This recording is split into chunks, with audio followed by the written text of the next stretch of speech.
સપના તૂટ્યા। કરોડોની છેતરપિંડીના આરોપ વચ્ચે બિલ્ડર ફરાર। વડોદરામાં વધુ એક મોટા બિલ્ડર વિવાદે માથું ઊંચક્યું છે। કિશનવાડી અજબરી મિલ રોડ પર આવેલા સિદ્ધેશ્વર પાર્થેશ્વર પ્રોજેક્ટના 484 પરિવારો કરોડોની છેતરપિંડીનો ભોગ બન્યાનો આક્ષેપ કરી રહ્યા છે।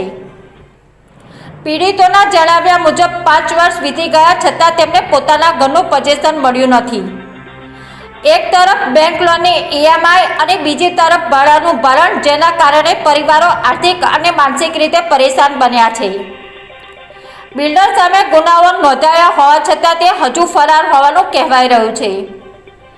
સાથે જ વિવિધ એજન્સીઓના નાણાં બાકી હોવાના પણ ગંભીર આક્ષેપો થઈ રહ્યા છે। આક્રોશિત પરિવારો બિલ્ડરના નિવાસસ્થાને પહોંચ્યા અને પોલીસ કમિશનરને રજૂઆત કરી સ્પેશિયલ ટીમ બનાવી તાત્કાલિક ધરપકડ, હાઈકોર્ટમાં જામીનનો વિરોધ તેમજ મિલકતો અને બેંક ખાતાઓ જપ્ત કરવાની માંગ ઉઠાવી છે।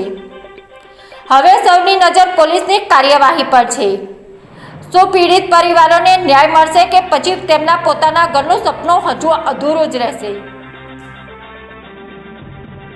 ઘરેથી જતા નથી અને હું એકલી રહું છું તો એકલી મેં કેટલા બેંક વાળાને જવાબ આપું આના કારણે કેન્સલ પણ નહીં કરી આપતો મારી લોને, પૈસા બી નહીં આપતો। આપ જોઈ શકો છો કે બેન છે સિદ્ધેશ્વર પાટેશ્વરમાં અમારું મકાન છે।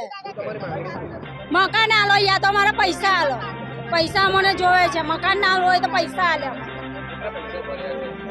અમે 13,51,માં નોંધાયેલું, અડધા બેંક વાળાએ તો બધા ચૂકવી દીધા છે અને મારા પૈસા બીજા એ બિલ્ડર પાસે છે।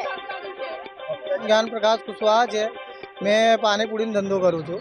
સિદ્ધેશ્વર પાદેશ્વરમાં મકાન લીધું છે 20 લાખ રૂપિયામાં 2 BHK, બરાબર। 2-3 વર્ષ થઈ ગયા મને મકાન લીધા। મકાનના હપ્તા બી ભરું છું, ના મકાન મારા ભાડેથી છે, ભાડા બી ભરું છું, બરાબર। કેવી રીતે મેનેજ કરું છું મેં જાણું છું, બરાબર ને। આ ભાઈ મકાન બનાવીને આપતો નહીં। જ્યારે જઈએ અમે ઓફિસમાં, જ્યારે ઓફિસ બંધ હોય છે અને કામ બધા બંધ છે। પણ 2019ની એન્ડમાં મેં બુક કરાવી હતું। મારી પાસે પૈસા હતા તો મેં કીધું ઓન કેશ, એ લોકોએ થોડી ઘણી મને મદદ કરી આપી હતી, પણ મેં ઓન કેશ બુકિંગ ભરાવી હતું અને ત્યાર પછી એમને કામકાજ ચાલુ કર્યું હતું। પણ પછી 2023 એન્ડ કે 2024માં દસ્તાવેજ આપવાનું કહેલું હતું।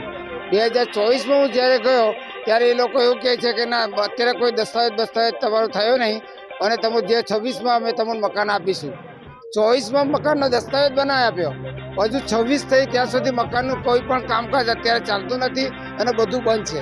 આજે 6 મહિનાથી બિલ્ડર જોડે મિટિંગો અમે કરીએ છીએ, અવારનવાર અમારી જોડે મિટિંગો થાય છે। 15 દિવસમાં કામ થઈ જશે, મહિનામાં તમારું કામ થઈ જશે, એ રીતના બિલ્ડરના છોકરાએ લખાણમાં લખીને આપ્યું છે કે 15 જૂનના દિવસે તમને પોઝેશન આપી દઈશું, મકાનો તૈયાર કરી આપીશું।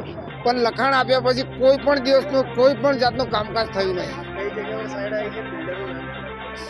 એ સીધે કિશોરભાઈ બાંસુરિયા, સિદ્ધેશ્વર પાર્થેશ્વર, ગધેડા માર્કેટની બાજુમાં। આજે પોલીસ કમિશનર કને અમે આવેદનપત્ર અમે આપવા આવ્યા છે અને કાલે અમે જનરલ મિટિંગ કરીને એમના મકાન પર પણ અમે જઈને આવ્યા છે, કારણ કે ત્યાં ઓફિસ હતી તે પણ બંધ થઈ ગઈ છે। રમેશભાઈ કે પરમાર।